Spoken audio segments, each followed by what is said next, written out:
Hello students, अभी तक हम पढ़ चुके टाइप्स ऑफ रिएक्शन पढ़ रहे थे हम हैलोजन डेरिवेटिव की, जिसमें हम फर्स्ट टाइप की रिएक्शन पढ़ रहे थे न्यूक्लियोफिलिक सब्स्टिट्यूशन रिएक्शन। उस रिएक्शन को हमने देखा था कि उसमें एक सबस्ट्रेट होता है, एक लिविंग ग्रुप होता है, एक न्यूक्लियोफाइल होता है और एक सॉल्वेंट होता है। तो अभी तक हम सबस्ट्रेट की बात कर चुके थे। सबस्ट्रेट क्या होता है? जिसपे कोई भी न्यूक्लियोफाइल अटैक करता है। लिविंग ग्रुप क्या होता है? लिविंग ग्रुप वो होता है जो ईजिली उस सबस्ट्रेट से अलग हो जाए ताकि रेट ऑफ रिएक्शन बढ़ जाए। ठीक है, और वो कैसे देखा जाता है वो हमने लास्ट लेक्चर में देखा था। और अब हम बात करने वाले थर्ड फैक्टर सॉल्वेंट की। ठीक है, तो सॉल्वेंट होता क्या है? सॉल्वेंट कोई मीडियम होता है जिसके अंदर हम रिएक्शंस करवाते हैं। जनरली हम जो ऑर्गेनिक में देखने वाले हैं वो मैक्सिमम लिक्विड मीडियम होगा हमारे पास। ठीक है, और गैसेस फेस में भी रिएक्शन होती है, सॉलिड फेस में रेयरली कोई रिएक्शन होती है। जनरली हम लिक्विड या गैस फेस में कराएंगे, क्योंकि रिएक्शन होने के लिए हमारे पास जो भी रिएक्टेंट है उनकी मोबिलिटी, ठीक है, वो मोबाइल मतलब वो मूव होना जरूरी है। अगर वो मूव नहीं होंगे, एक दूसरे से कोलाइड नहीं होंगे, उनका कॉलिजन नहीं होगा, तो कोई बॉन्ड्स ना बनेगा, ना कोई पुराना बॉन्ड टूटेगा नहीं। ठीक है, तो वो तभी हो पाएगा जब उनका मूवमेंट हो पाएगा, उनकी मोबिलिटी हो पाएगी। तो अब यहाँ बात करें सॉल्वेंट क्या है। सॉल्वेंट एक मीडियम जिसके अंदर कोई भी रिएक्शन होती है। ठीक है, अब सॉल्वेंट के अलग अलग नेचर होते हैं। यानी सॉल्वेंट हम जनरली दो तरह के पढ़ते हैं, एक होता है पोलर सॉल्वेंट और एक होता है नॉन पोलर। ठीक है, तो केमिकल बॉन्डिंग में इतना बेसिक सम आइडिया ऑलरेडी ले चुके हैं। पोलर और नॉन पोलर किसको बोलते हैं? नॉन पोलर सॉल्वेंट हम उसको बोलेंगे जो, या नॉन पोलर सॉल्वेंट का मतलब क्या है? जैसे मैं बोलता हूँ H2O सॉल्वेंट है, मतलब उसमें H2O के बहुत सारे क्या होंगे? मॉलिक्यूल होंगे, तो H2O सॉल्वेंट हो गया। तो मैं बोल रहा हूँ कि नॉन पोलर मतलब उस एक मॉलिक्यूल की अगर मैं बात कर रहा हूँ H2O की, तो H2O की एक मॉलिक्यूल की बात करूंगा तो देखूंगा पोलर है या नॉन पोलर। इस तरीके से मैं बोल रहा हूँ सॉल्वेंट पोलर है या नॉन पोलर। तो ऐसा सॉल्वेंट या ऐसे सॉल्वेंट के पार्टिकल्स जो अपने आप में खुद क्या हो? नॉन पोलर हो। नॉन पोलर का मतलब जिनका डायपोल मूवमेंट क्या हो? जीरो हो। ठीक है, डायपोल मूवमेंट जीरो का मतलब क्या है कि उनमें या तो इलेक्ट्रॉन नेगेटिविटी का डिफरेंस नहीं है, और अगर इलेक्ट्रोनेगेटिविटी डिफरेंस है अगर एटम्स में, तो ओवरऑल वो क्या करे? एक दूसरे को कैंसिल आउट कर दे रहे। नेट जो डायपोल मोमेंट आ रहा है उनका क्या आ रहा है? जीरो आ रहा है। तो ऐसे मॉलिक्यूल को और ऐसे सॉल्वेंट को, ठीक है, ऐसे मॉलिक्यूल के सॉल्वेंट को हम क्या बोलेंगे? Non polar solvent. ये मैंने लिखा है यहाँ पे। पहले तो लिखा है कि सॉल्वेंट जो थर्ड फैक्टर है हमारा, जो ठीक है न्यूक्लियोफिलिक सब्स्टिट्यूशन रिएक्शन को इफेक्ट करता है, तो सॉल्वेंट के बारे में पढ़ रहे हैं। तो it is a medium in which reaction takes place. फिर उसमें हमने फर्स्ट टाइप का जो सॉल्वेंट देखा वो है non polar solvent. Non polar solvent का मतलब the solvent which has zero dipole movement, that is mu is equals to zero, जिसका डायपोल मूवमेंट क्या हो? जीरो हो। फिर हम बात करें non polar solute dissolve in non polar solvent. ठीक है, ये आप सुना ही होगा, like dissolve like. Non polar के अंदर नॉन पोलर ही डिसॉल्व होगा, पोलर के अंदर पोलर ही डिसॉल्व होगा। ठीक है, तो वही है कि अगर हमारे पास नॉन पोलर सॉल्वेंट है तो उसके लिए हमें नॉन पोलर सॉल्यूट ही चाहिए होगा जो इजीली उसमें डिसॉल्व हो जाए और वो रिएक्शन इजीली हो पाए। एग्जाम्पल नॉन पोलर सॉल्वेंट के तो CCl4, ठीक है, टेट्राहेड्रल स्ट्रक्चर होगा। तो ओवरऑल इसका जो नेट हमें डायपोल मोमेंट होगा, ठीक है, एक दो एटम के बीच का डायपोल मोमेंट की बात नहीं कर रहा हूं मैं, ओवरऑल उस पूरे मॉलिक्यूल का, ठीक है, जो डायपोल मोमेंट होगा वो क्या हो जाएगा? जीरो।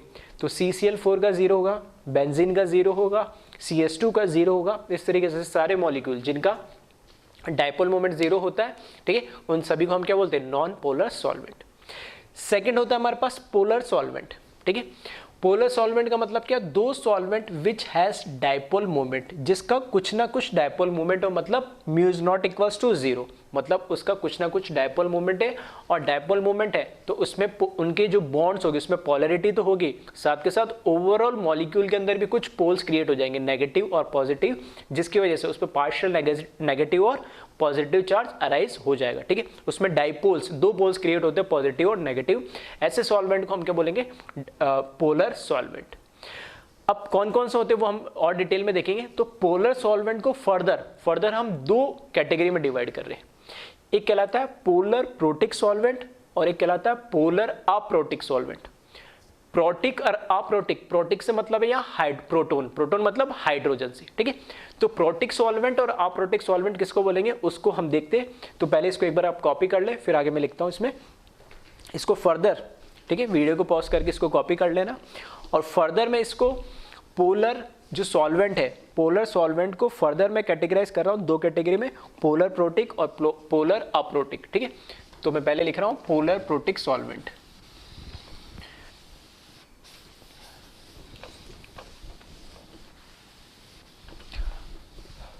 पोलर प्रोटिक सॉल्वेंट हम ऐसे सॉल्वेंट को बोलेंगे जिनके अंदर हाइड्रोजन, मतलब प्रोटॉन तो होना चाहिए उनके अंदर, लेकिन उसकी कंडीशन है कि जो वो हाइड्रोजन हो, ठीक है। इसके अंदर इसी का लिख रहा हूं मैं, फर्स्ट फर्दर कैटेगराइज कर रहा हूं इसके नीचे, इसके कंटिन्यू में लिखना पोलर प्रोटिक सॉल्वेंट, ठीक है। Polar protic solvent, polar protic solvent क्या है? दो solvent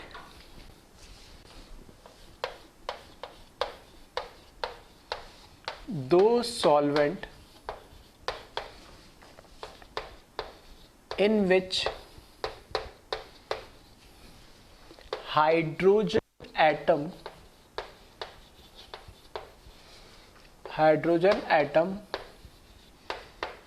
is bonded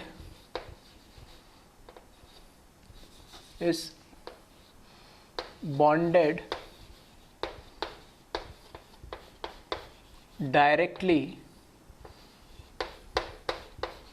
with nitrogen और ऑक्सीजन और फ्लोरीन, ठीक है। याद रखने में ऐसे भी रख सकते हो कि हम जो हाइड्रोजन बॉन्डिंग की बात करते हैं, तो हाइड्रोजन बॉन्डिंग में भी कुछ ऐसी कंडीशन होती है कि जो हाइड्रोजन है वो मोस्ट इलेक्ट्रोनेगेटिव एटम्स लाइक, ठीक है, ऑक्सीजन, नाइट्रोजन और क्या, ऑक्सीजन, नाइट्रोजन और फ्लोरीन से डायरेक्टली क्या हो, अटैच्ड हो। तो सेम वही चीज है कि ऐसा तो हाइड्रोजन और किसी हाइड्रोजन हो सकता है किसी मॉलिक्यूल में, और वो किसी भी एटम से, कार्बन से या क्लोरीन से या किसी भी एटम से अटैच्ड हो सकता है, ठीक है, ऐसे सॉल्वेंट में। तो ऐसे सॉल्वेंट को हम पोलर प्रोटिक सॉल्वेंट नहीं बोलेंगे। पोलर प्रोटिक सॉल्वेंट उसी को बोलेंगे जिस मॉलिक्यूल के अंदर हाइड्रोजन तो होगा, लेकिन वो hydrogen directly either nitrogen, oxygen और फ्लोरीन से बॉन्डेड हो, अटैच्ड हो। अगर इनसे डायरेक्ट अटैचली मतलब मॉलिक्यूल में फ्लोरीन या नाइट्रोजन या ऑक्सीजन तो है, लेकिन और हाइड्रोजन भी है, लेकिन दोनों आपस में डायरेक्टली बॉन्डेड नहीं है, तो ऐसे मॉलिक्यूल को मैं पोलर प्रोटिक सॉल्वेंट नहीं बोलूंगा, ठीक है। तो क्लियरली मैंने सिंपल लैंग्वेज में लिखा है, पोलर प्रोटिक सॉल्वेंट हम उसे ही बोलेंगे जिसके अंदर हाइड्रोजन डायरेक्टली अटैच हो ऑक्सीजन, नाइट्रोजन और फ्लोरीन से। एग्जाम्पल की अगर मैं बात करूं इसमें, तो सबसे बेसिक एग्जाम्पल H2। तो इसमें ये जो हाइड्रोजन है, ठीक है, हाइड्रोजन है, ये डायरेक्टली किससे अटैच्ड है, ये हाइड्रोजन डायरेक्टली किससे अटैच्ड है, ऑक्सीजन से। और यहाँ पे देख सकते हो इस पे पार्शियल नेगेटिव चार्ज आएगा, इस पे पार्शियल पॉजिटिव, यहाँ पे भी पार्शियल पॉजिटिव। तो ओवरऑल, ठीक है, इसका डायपोल मोमेंट भी जीरो नहीं है, तो पोलर हो गया। और ऑक्सीजन से डायरेक्ट अटैच्ड है हाइड्रोजन, ठीक है, दो हाइड्रोजन अटैच है, तो ये कैसा हो जाएगा, पोलर प्रोटिक सॉल्वेंट। और दूसरे एग्जांपल की बात करें तो अल्कोहल हो जाएगा ROH, इसमें भी ऑक्सीजन से अटैच्ड है, ठीक है। फिर और बात करें तो बेंजीन रिंग से R की जगह में PH लगा दिया तो PHOH हो जाएगा, और CH3C डबल बॉन्ड OH, ठीक है। इस तरीके से कोई भी आप कंपाउंड ले लें जिसमें ऑक्सीजन से डायरेक्टली हाइड्रोजन अटैच्ड है, तो ऐसे कंपाउंड को हम क्या बोलते हैं, पोलर प्रोटिक सॉल्वेंट, ठीक है। अब पोलर प्रोटिक जो सॉल्वेंट होता है, ठीक है, और लिखना चाहो तो क्या, फॉर एग्जांपल जैसे HF लिख दिया आपने, ठीक है, ये भी पोलर प्रोटिक सॉल्वेंट है, ऐसे एक्सेट्रा। अब पोलर प्रोटिक जो सॉल्वेंट है, इसकी एक खास बात होती है। खास बात क्या होती है कि इसमें हाइड्रोजन डायरेक्टली अटैच्ड है मोस्ट इलेक्ट्रोनेगेटिव एटम से। तो पोलर प्रोटिक सॉल्वेंट क्या करता है, जो अगर किसी उस सॉल्वेंट के अंदर हमने कैटायन डाला, मतलब कोई आयनिक मॉलिक्यूल हमने डाल दिया, तो आयनिक मॉलिक्यूल उसमें क्या हुआ, ब्रेक हुआ कैटायन और किसके अंदर, एनायन में। तो वो जो कैटायन और एनायन होगा, दोनों ही तरह के आयंस को जो हमारे पास पोलर प्रोटिक सॉल्वेंट होता है वो क्या करेगा, उसको सॉल्वेशन कर देगा या सॉल्वेलाइसिस कर देगा, या उसको सिंपल सा मैं बोलूँ उनको क्या कर लेगा, पूरे जो कैटायन या एनायन होगा उसको पूरे को सराउंड कर लेगा। कैसे कर लेगा, तो देखिए अगर मैंने इसमें डाला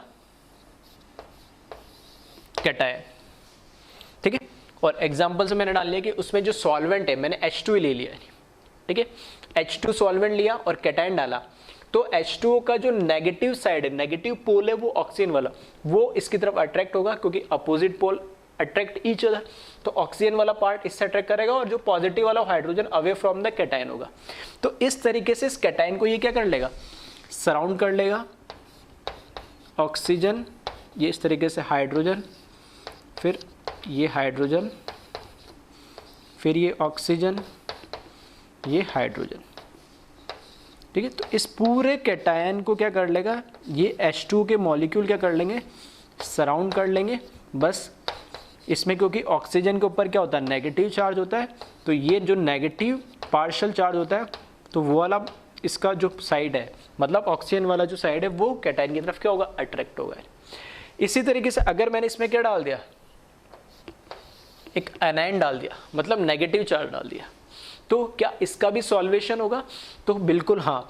अब ये क्योंकि नेगेटिवली चार्ज है, तो नेगेटिवली चार्ज को, क्योंकि हमारे पास H2 के अंदर क्या है, पॉजिटिवली चार्ज है हाइड्रोजन, तो वो पॉजिटिवली चार्ज जो पार्ट साइड है वो इसको अट्रैक्ट करेगा नहीं, ठीक है।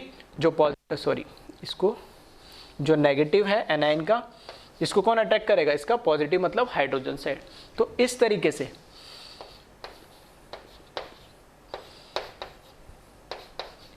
से जो हाइड्रोजन होगा, ठीक है, वो हाइड्रोजन इस पूरे को क्या कर लेगा, सराउंड कर लेगा।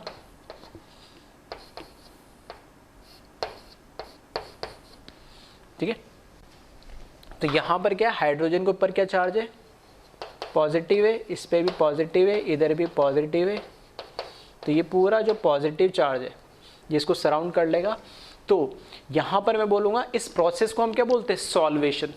सॉल्वेंट में किसी भी कैटायन को अगर हम डालें या किसी एनायन को डालें और उसको पूरा कैटायन या एनायन को, ठीक है, वो जो हमारे पास सॉल्वेंट वो पूरा क्या करे, उसको सॉल्वेट कर दे या फिर उसको पूरे को सराउंड कर ले, तो इस प्रोसेस को हम बोलते हैं solvation.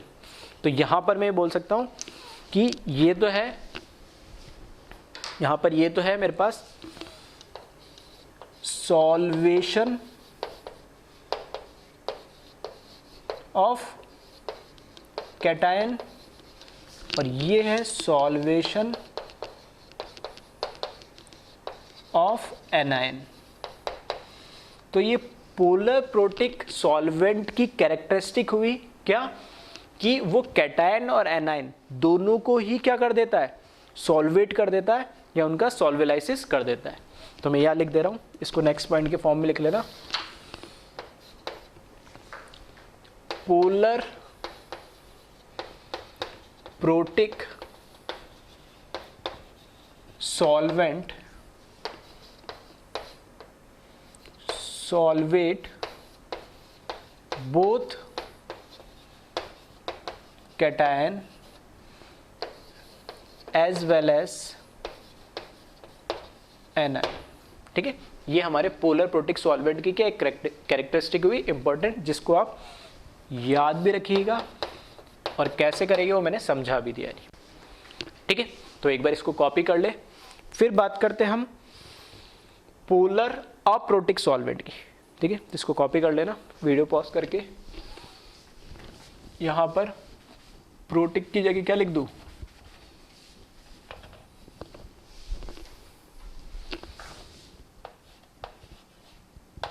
Polar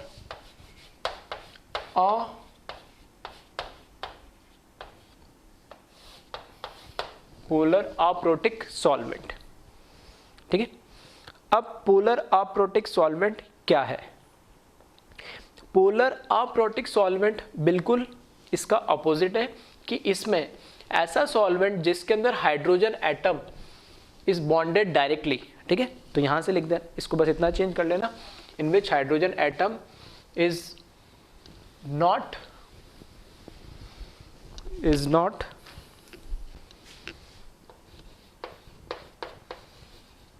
directly bonded with nitrogen, oxygen and fluorine. अगर नाइट्रोजन, ऑक्सीजन और फ्लोरीन तीनों में से किसी से भी अगर हाइड्रोजन किसी मॉलिक्यूल के अंदर डायरेक्टली अटैच नहीं है तो ऐसे सॉल्वेंट को हम बोलेंगे पोलर अप्रोटिक सॉल्वेंट। ठीक है, अब बात करते हैं इसके एग्जाम्पल की। ठीक है, तो इसमें इंपॉर्टेंट इसके एग्जाम्पल्स है यानी। ठीक है, तो पोलर प्रोटिक तो सिंपल है, जो हमें याद भी रहते हैं और हम इनको पढ़ते भी आ रहे हैं। पोलर अप्रोटिक सॉल्वेंट थोड़े से, ठीक है, इतने यूज टू नहीं है वो। ठीक है, तो जिस तरीके से मैंने बताया था कि हमारे पास जो लिविंग ग्रुप है, कुछ लिविंग ग्रुप मैंने टोसाइल, ठीक है, नाइट्रोसाइल, मिसाइलेट वगैरह ये बताए थे, जैसे उनको याद रखना था उसी तरीके से अब मैं कुछ, ठीक है, 4-5 पोलर अप्रोटिक में सॉल्वेंट लिखने जा रहा हूँ, जिनको फिर से उनका स्ट्रक्चर विथ नेम आपको याद होना चाहिए, क्योंकि एग्जाम में सॉल्वेंट, ठीक है, हर एक फैक्टर का बहुत इंपॉर्टेंट है। तो ये सॉल्वेंट या लिविंग ग्रुप ये नाम के थ्रू दे देते लिख के, तो हमें पता होना चाहिए सॉल्वेंट है या लिविंग ग्रुप है। हमें यही नहीं पता लग पाता बच्चों की क्या है, क्या चाहिए, ये नाम जो दे दिया। ठीक है, तो इसलिए बोल रहा हूँ इनको भी आपको क्या करना है, याद करने हैं। तो फर्स्ट जो हमारे पास पोलर अप्रोटिक सॉल्वेंट है, ठीक है, वो है डाइमिथाइल सल्फोक्साइड। ठीक है, जो फर्स्ट है वो है dimethyl CH3S double bond O CH3। ठीक है, इसको बोलते हैं हम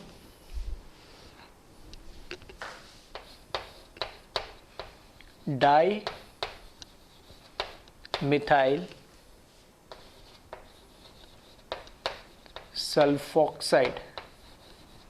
ठीक है, CH3S double bond O CH3, और इसको बोलते हैं डाई मिथाइल सल्फोक्साइड, और शॉर्ट में, ठीक है, शॉर्ट में इसको हम बोलते हैं DMSO। D से डाई, M से मिथाइल, S से सल्फाइड और ऑक्साइड, DMSO। ठीक है, तो कहीं DMSO लिख के दिया तो हमें ये पता होना चाहिए शॉर्ट में DMSO का मतलब क्या है, ये एक पोलर अप्रोटिक सॉल्वेंट है। कोई कंफ्यूजन यहाँ से शुरू होता है बच्चे, अभी तो मैंने पढ़ा दिया, फिर याद करते नहीं, फिर रिएक्शन में लिखा हुआ आएगा DMSO, तो यही नहीं समझ में आता है DMSO है क्या यानी। ठीक है, तो ये एक सॉल्वेंट है जो कैसा है, पोलर अप्रोटिक है यानी। नेक्स्ट जो हमारे पास पोलर अप्रोटिक सॉल्वेंट है वो है डाइमिथाइल फॉर्मामाइड। ठीक है, dimethyl HC double bond O। ठीक है, NCH3 और यहाँ पे भी CH3। अगर CH3 लगा देंगे, H लगा देंगे तो कौन सा हो जाता, पोलर प्रोटिक हो जाता, तो डाइमिथाइल फॉर्मामाइड। ठीक है, डाइमिथाइल फॉर्मामाइड इसका नाम है।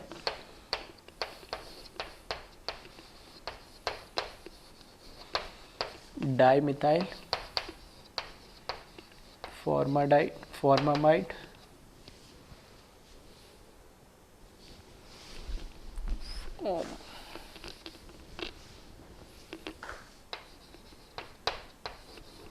ठीक है, यह है second polar aprotic solvent dimethyl formamide, और इसको शॉर्ट में हम क्या बोलते हैं, D से डाई, M से मिथाइल और फॉर्माइड से F, DMF बोलते हैं इसको। ठीक है, ये सेकंड पोलर अप्रोटिक सॉल्वेंट है। थर्ड पोलर अप्रोटिक सॉल्वेंट की बात करूं मैं, ठीक है, तो ये है डाइमिथाइल एसिटामाइड। तो बस इसमें क्या चेंज है, एक H की जगह CH3 आ जाएगा, तो C double bond N CH3 CH3, और इसका नाम हो जाएगा ये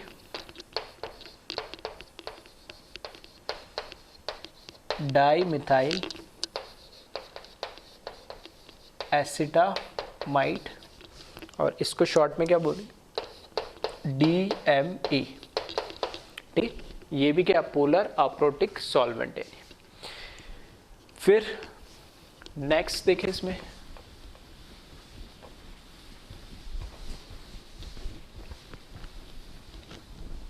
फोर्थ जो हमारे पास पोलर अप्रोटिक सॉल्वेंट होता है, ठीक है, ये वही मैं सॉल्वेंट लिख रहा हूं जो हमारे लिए यूज आएंगे, ठीक है, इस पूरी ऑर्गेनिक केमिस्ट्री में। तो याद करना है इनको, नेक्स्ट है हेक्सामिथाइलिन फॉस्फोरामाइड, ठीक है। हेक्सामिथाइलिन फॉस्फोरामाइड का मतलब कि हमारे पास जो फॉस्फोरिक एसिड होता है तो उसकी जगह OH की जगह क्या लगा दिया हमने, नाइट्रोजन लगा दिए, और नाइट्रोजन पे भी H नहीं लगा के दो क्या लगा दिए, मिथाइल ग्रुप लगा दिए। ये कहलाता है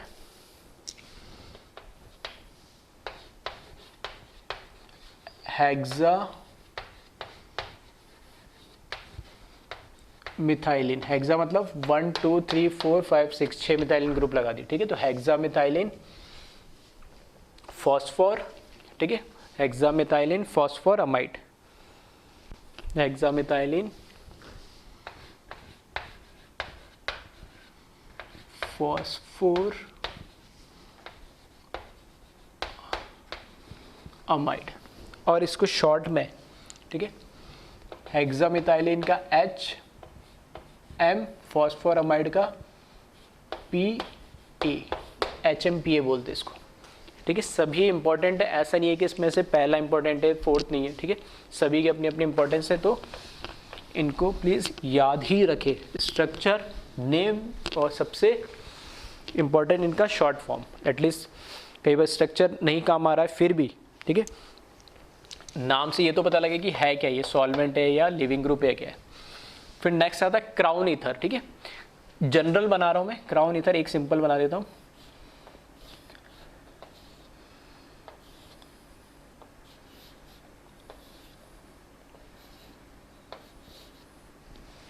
ठीक है, क्राउन ईथर किसको बोलते हैं, जनरल नेम लिख रहा हूँ। क्राउन ईथर ऐसा साइक्लिक कंपाउंड होता है जिसके अंदर कार्बन और ऑक्सीजन के एटम्स होते हैं, और हर 2 कार्बन के बाद एक ऑक्सीजन एटम अटैच्ड होता है, ठीक है। हर 2 कार्बन के बाद, जैसे यहाँ देख रहे हो 1 2 3 4, ठीक है, 1 2 के बाद जैसे 1 2 ऑक्सीजन, फिर 1 2 ऑक्सीजन, 1 2 ऑक्सीजन, इस तरीके से हर 2 कार्बन के बाद एक ऑक्सीजन एटम होगा नहीं। तो इसको हम बोलते हैं क्राउन ईथर। और इसकी नेमिंग कैसे करते हैं, इसमें क्या है, टोटल नंबर ऑफ एटम्स कितने वो गिनते हैं नहीं। जैसे इसमें गिनूंगा मैं 1 2 3 4 5 6 7 8 9 10 11 12, ठीक है। तो यहाँ से दिख ही रहा है मेरे को 2 4 6 8, 8 तो कार्बन है और 4 कार्बन, 4 क्या है हमारे पास, 4 क्या है, ऑक्सीजन है। तो यहाँ पर 12, ठीक है। तो 12, तो टोटल क्या है, टोटल नंबर ऑफ एटम्स होंगे। और अब इसमें ऑक्सीजन एटम कितने हैं, ठीक है, ये तो क्या है, टोटल नंबर ऑफ एटम्स है जो ऑक्सीजन और कार्बन मिला के 12। फिर लिखते हैं इसे क्राउन, ठीक है। फिर उसके बाद जितने नंबर ऑफ ऑक्सीजन एटम है वो यहाँ पे लिखते हैं डैश करके, ये है total carbon plus oxygen atom. फिर क्राउन लिखते हैं और फिर यहाँ पे लिखते हैं नंबर ऑफ ऑक्सीजन एटम, तो 12 क्राउन 4, ठीक है। इस तरीके से लिखने का तरीका होता है। इसको एक्चुअल में ये क्या है, कॉमन नेम लिख रहा हूँ मैं, ये है क्राउन ईथर, ठीक है। और भी बना सकते हैं, जैसे मैं क्या बनाता, 3 ही ऑक्सीजन बनाता और 2 4 6, कितना आ जाते, 6, उसके बीच में कार्बन आ जाते, तो उसको नाम क्या देता, 6 और 3 9, 9 क्राउन 3 देता उसको नाम, ठीक है, इस तरीके से। तो ये इन जनरल जो यूज होने वाले 5 कॉमन, ठीक है, मोस्ट कॉमन जो हमारे पास पोलर अप्रोटिक सॉल्वेंट है वो मैंने इसमें क्या है यहाँ पे बता दिए, तो इनको क्या रखें, याद रखें। अब इसमें इंपॉर्टेंट क्या चीज़ है कि पोलर प्रोटिक और पोलर अप्रोटिक में पहला डिफरेंस तो ये समझ में आ गया हमें कि पोलर प्रोटिक के अंदर, ठीक है, पोलर प्रोटिक के अंदर हाइड्रोजन होगा, कहीं पे भी देख लो, यहाँ पे जितने मैंने लिखा है किसी में भी hydrogen directly nitrogen oxygen fluorine से अटैच नहीं है, ठीक है। तो उसमें हाइड्रोजन NO और F से डायरेक्टली अटैच होते हैं, इसमें डायरेक्टली अटैच नहीं होता, पहला डिफरेंस ये।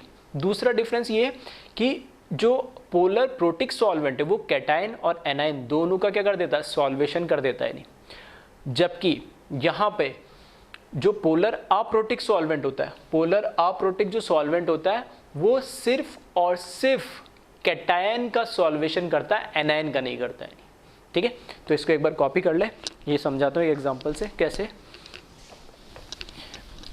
पोलर, मैंने क्या बोला, सेकंड डिफरेंस क्या है कि पोलर अप्रोटिक जो सॉल्वेंट है, ठीक है, पोलर अप्रोटिक जो सॉल्वेंट है वो सिर्फ क्या करता है, कैटायन का सॉल्वेशन करता है, यानी कि सिर्फ कैटायन को सराउंड करता है, एनायन को नहीं करता है। एग्जाम्पल के लिए जैसे मैं DMSO ले लेता हूँ, डाईमिथाइल सल्फोक्साइड, ठीक है, जैसे ये मैंने लिया CH3S डबल बॉन्ड CH3।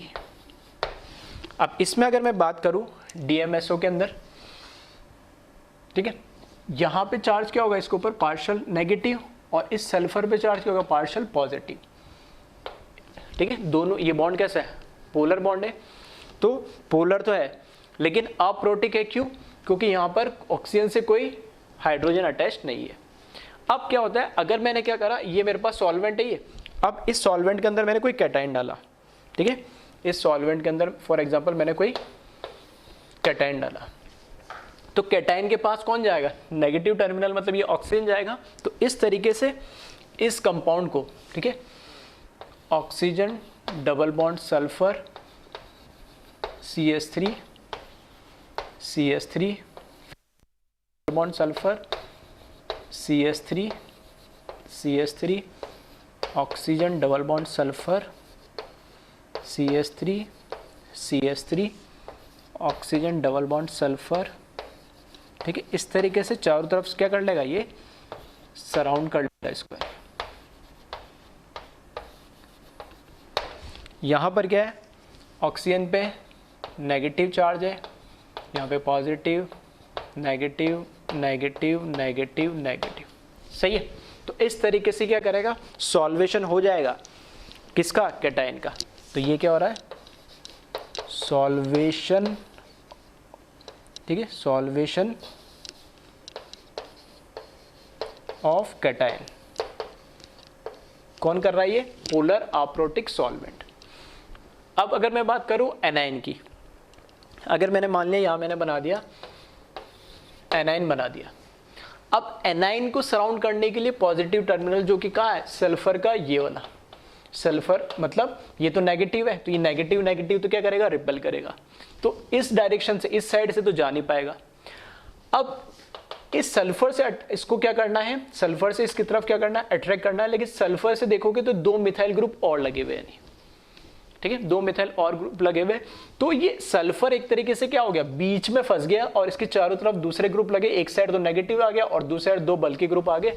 तो इस वजह से सल्फर क्या है, इस नेगेटिव जो आयन है, जो हमारे पास एनायन है, उसकी तरफ क्या होता है, अट्रैक्ट नहीं हो पाता, उसको सॉल्वेशन, उसका सॉल्वेट नहीं कर पाता, उसको सॉल्वेलाइसिस नहीं कर पाता।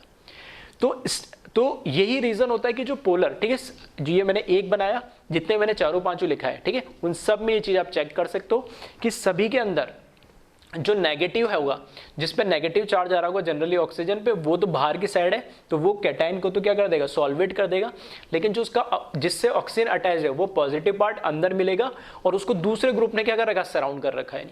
तो इस तरीके से वो क्या करता है, उस जो पॉजिटिव आयन है, ठीक है, सॉरी, जो नेगेटिव आयन है उसकी तरफ वो रीच नहीं कर पाता, उसकी तरफ पहुंच नहीं पाता, क्योंकि एक साइड तो उसका अपोजिट चार्ज है जिसकी तरफ से जा नहीं सकता, और दूसरी साइड से उसमें दूसरे ग्रुप्स लगे होने की वजह से, बल्कीनेस की वजह से या स्टेरिक हिंड्रेंस की वजह से वो उसका सॉल्वेशन पॉसिबल नहीं हो पाता है, ठीक है।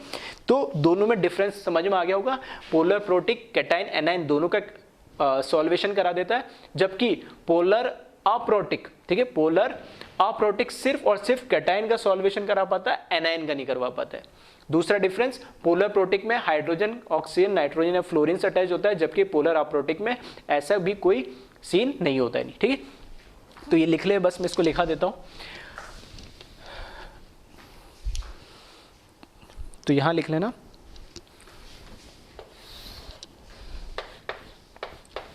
पोलर, ठीक है, इंपॉर्टेंट है, नोट करके लिख लेना, या तो polar aprotic solvent only solvate cation and it does not solvate anion. It does not solvate anion due to steric hindrance of surrounding atom और ग्रुप्स। ठीक है, तो इस चीज़ को ध्यान रखें। आज के लेक्चर में मतलब अभी जो हमने जो सॉल्वेंट वाला पोर्शन हमने पढ़ा है, तो सॉल्वेंट में हमने नॉन पोलर को भी बात करी, पोलर की बात करी, पोलर को फर्दर सब डिवाइड करा, पोलर प्रोटिक और पोलर अप्रोटिक में। पोलर प्रोटिक कैटायन एनायन दोनों को सॉल्वेट कर देगा, जबकि पोलर अप्रोटिक सिर्फ और सिर्फ कैटायन को सॉल्वेट करवा पाएगा, एनायन को नहीं करवा पाएगा। उसका रीजन मैंने लिख दिया, स्टेरिक हिंड्रेंस की वजह से। तो ये सारे पॉइंट्स एक एक चीज़ आपको याद रहनी चाहिए, तभी आगे मैकेनिज्म और हर चीज़ में आपको क्या प्रोडक्ट बनेगा, कैसे मैकेनिज्म होगा, क्या रिएक्शन होगी, किसका फास्ट होगा, किसका स्लो होगा, सब आप बता पाओगे। ठीक है, तो सभी इसको आप याद रखें और इसको जल्दी से कॉपी कर लें।